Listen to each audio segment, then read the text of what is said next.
I'm here to tell you about a man who once was the king of reviewing games, Richard G234, a man who disappeared without a trace. He used to call himself the king, the god of game reviewing. Of course, nobody believed him, but you know, when you have a photocopier and a photograph, you can pretty much do anything. Will he ever come back, though? We need him. We need him to review this game. This game that has caused so much controversy with a certain review. Will he ever come back?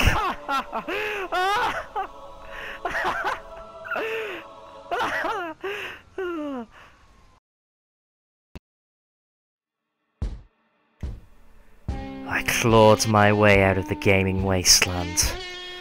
I fought hard to uncover the truth. To find that connection.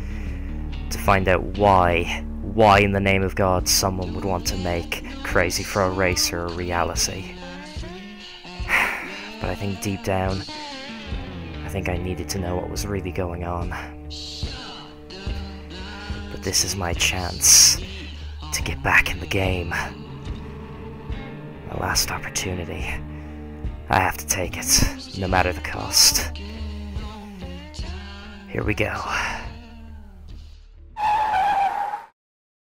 Hello and welcome to my review of Batman Arkham Knight for the PlayStation 4. This is also available on Xbox One, though the PC version has been suspended from Steam due to the very poor quality of the port.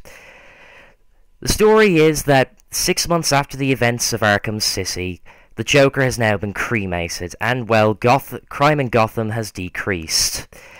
But the Scarecrow resurfaces his ugly head and releases his latest fear toxin into a local diner. This causes mass hysteria and forces the GCPD to evacuate the whole city. Batman is called in, and it's up to him to stop the Scarecrow from plunging the city into a state of constant fear. He also must contend with the Arkham Knight, a mysterious figure who seems to know a lot about Batman, know his moves, his gadgets. So, you're wondering, is the story any good? Well, the story is enjoyable for the most part, and there are some really clever twists, but it gets really predictable at times, especially the reveal of the Arkham Knight. Now, I'm going to admit I'm not very well versed into the Batman mythos in terms of the comics, though I have been meaning to get into them. I have read a few, but I'm more into the movies personally. But I kind of guessed who it was by the end, because the game kind of forces the character right into your face, and through flashbacks, and you're kind of thinking, it kind of has to be him, because through the flashbacks they're making it quite obvious why he'd want to do this, blah blah blah, and and when it actually happens, it's so disappointing. And then it's quite laughable that the game tries to block your recording of the reveal. Now, I wasn't actually recording, the PlayStation 4 constantly records anyway. But yeah, it was funny. It's like the game has blocked your stop recording because you've entered a blocked scene. And I kind of laughed afterwards. I was like, wow, that's just...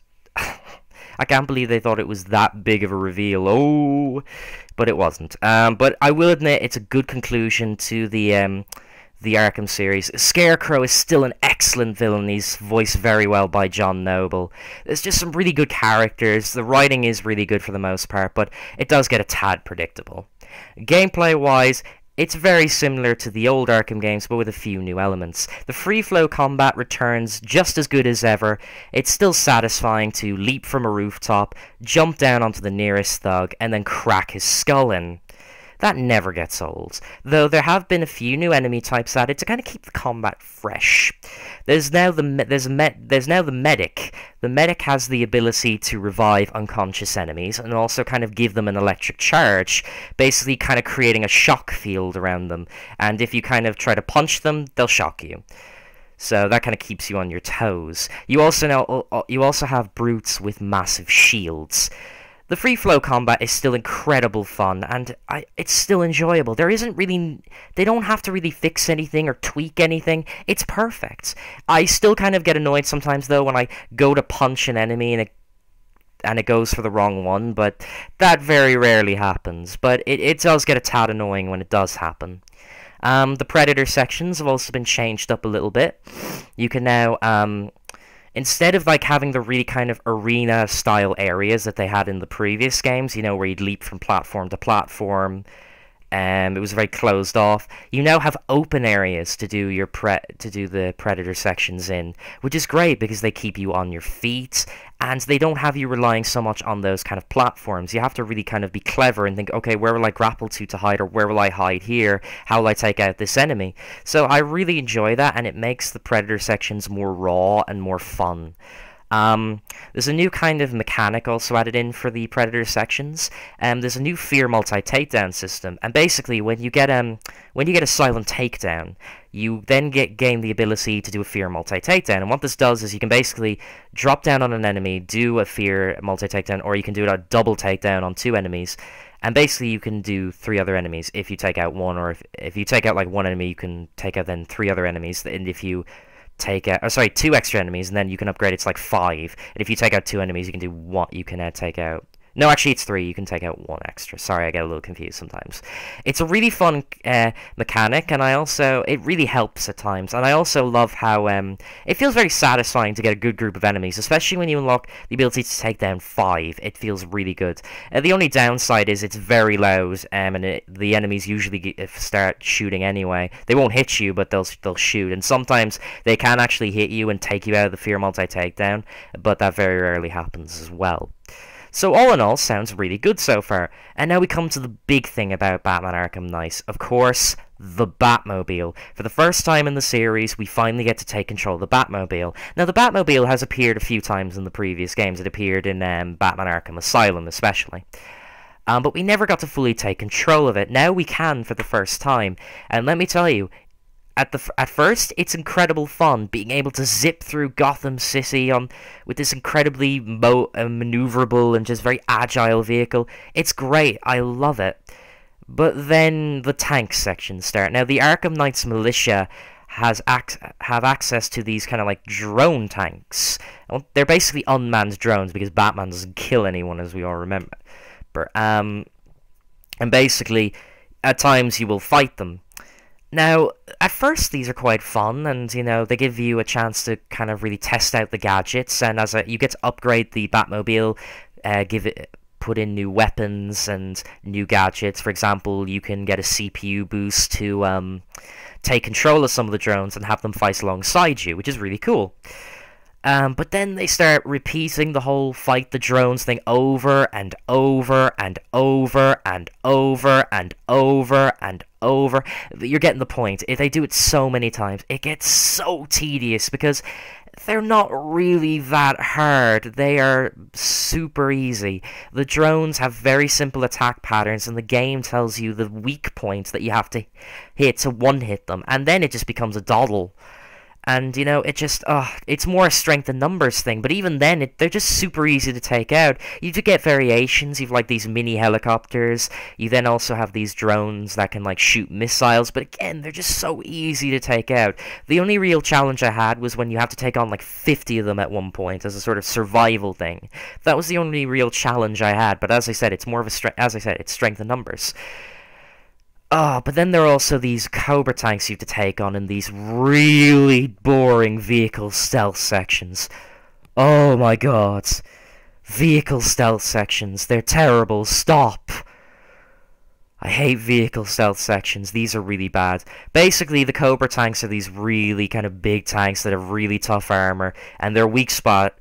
Basically, their weak spot is only at the back. So you have to sneak around and then kind of go to their back and then fire a kind of... You have to then target them, kind of lock on and then wait till the perfect moment to hit, and then you destroy it in one shot. And then the other kind of tanks are then alerted, then you have to hide, and then you have to do it again. And it's like basically just... It feels like an attempt to do the Predator system in vehicle form, but it just comes off as just really boring and just very poorly done. It just doesn't Really, it's not very fun to do, and you kind of wish they end. And some of the boss battles actually are vehicle stealth sections, and oh, you just wish for them to be over. Oh, and the Batmobile's so overused with puzzles. The game just comes up with these very silly ways of getting the Batmobile involved in puzzles, and it just ends up being kind of, oh, can I do a puzzle where I don't have to use the Batmobile? You just get kind of sick of it. And the Batmobile is not even the quickest way to get around the city. It ends up being gliding. Eventually, when you upgrade your grapnel boost to the max level, or even get it to level 2, you can shoot yourself really high into the sky and still glide over the city faster than you would in the Batmobile, even fully upgraded with the fastest afterburner. The Batmobile's still fun to drive around in, don't get me wrong. I mean, I've been going back to the game recently, and I just love driving around in it. I would have preferred if it was an extra tool in combat, or only really used sparingly in puzzles, not kind of over and over again. It gets kind of I hate using the word boring, but it does. I'm sorry. I got bored because of doing this stuff over and over. I don't like rapping on this game. I like this game. It does sometimes really, some of this stuff just gets to me. It really does. Now, once you finish the main story, there are a huge variety of side quests, and they're actually, for the most part, really good. Standouts for me were the Penguin Arm caches that you have to take down. You team up with Nightwing. Oh yeah, I forgot to mention, the dual play mechanic is one of my favourite new additions.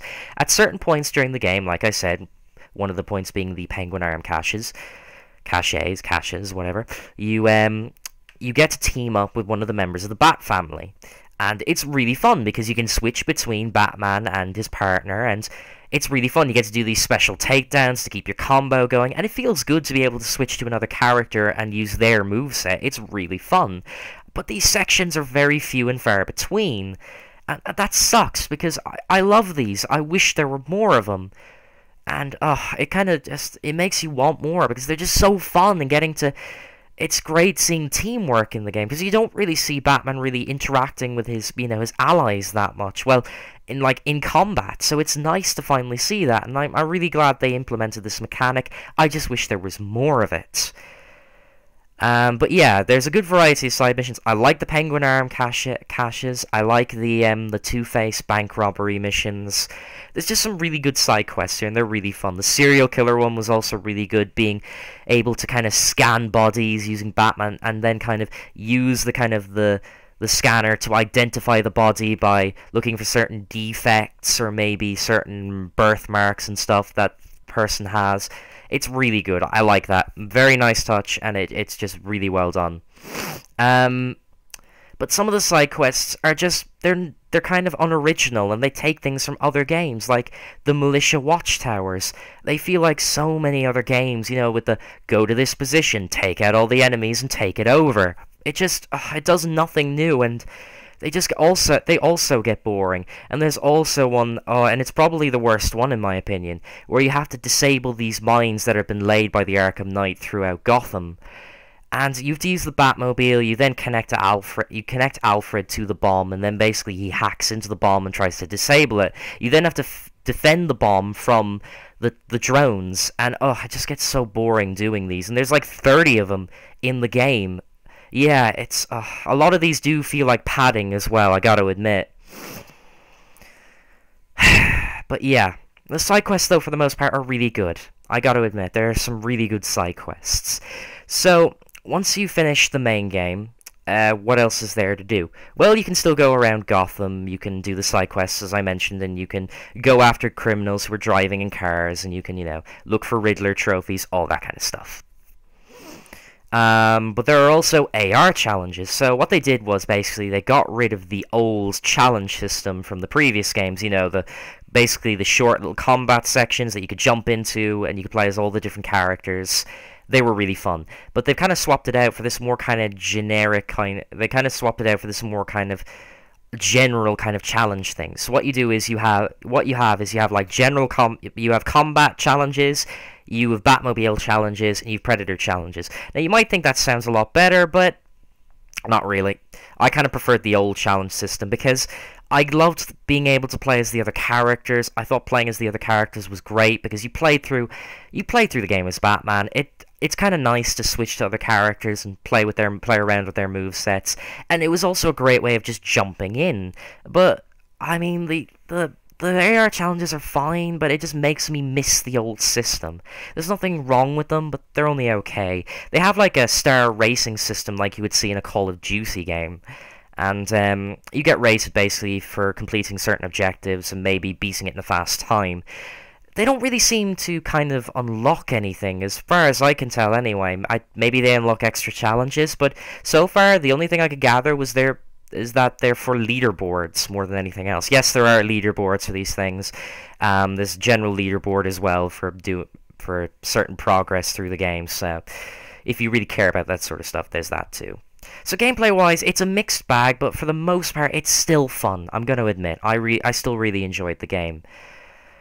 Now, graphically, Batman Arkham Knight looks incredible. The game has some fantastic lighting effects and has some great rain effects, and I love the character models and textures. It looks brilliant. It runs on the Unreal 3 engine, and it just shows that the Unreal 3 can still pack a punch in the right hands, of course. It runs really smoothly, 30 frames per second. You get the odd slowdown here and now, but for the most part, it runs absolutely fine. Rocksteady did a fantastic job optimizing it. It's just a shame the PC port is so crippled. Sound-wise, the music is fantastic as per usual. The voice acting is incredible. Kevin Conroy does a great job as Batman. You have John Noble voicing Scarecrow. He also does a great job. He's very threatening, very sinister, does a very good job. I love how he just makes you feel very tense, and you feel kind of goosebumps coming down your arms. It's very well. He does a very good job. I love his performance. Just overall across the board, the voice acting is fantastic. You will not find a single bad performance throughout the game. Lengthwise, you're looking about, with the main story, I'd say about 9 to 10 hours. Maybe, yeah, about 9 to 10 hours worth in the main story. And then you have a good few hours from the side missions as well. Also, the AR challenges will add a few more hours as well. And if you want, you can also go back with the New Game Plus.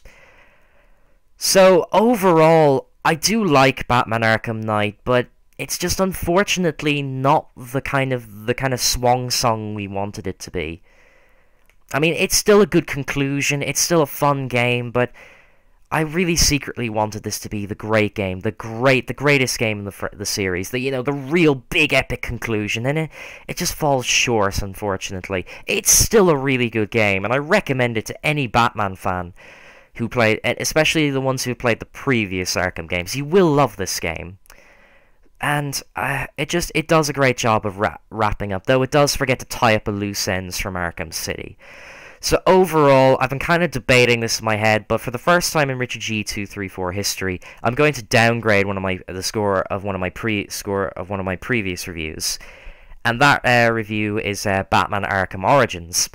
I'm downgrading that from an 8.5 to a 7.5, and I'm awarding Batman Arkham Knight an 8.5 out of 10. I think Batman Arkham Knight is better than Arkham Origins.